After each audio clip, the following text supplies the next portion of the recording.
রবিবার মানেই পিসেমশাইয়ের বাজার, আর আজকে অভিযান ইলিশ কিনতে হবে।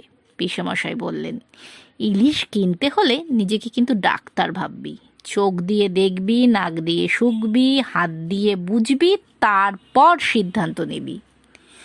আগে দেখবি চোখটা পরিষ্কার আর চকচকে আছে কি না, ফুলকাটা টকটকে লাল কি, শক্ত করে লেগে আছে তো, শরীরটা রূপালি আর সতেজ রং।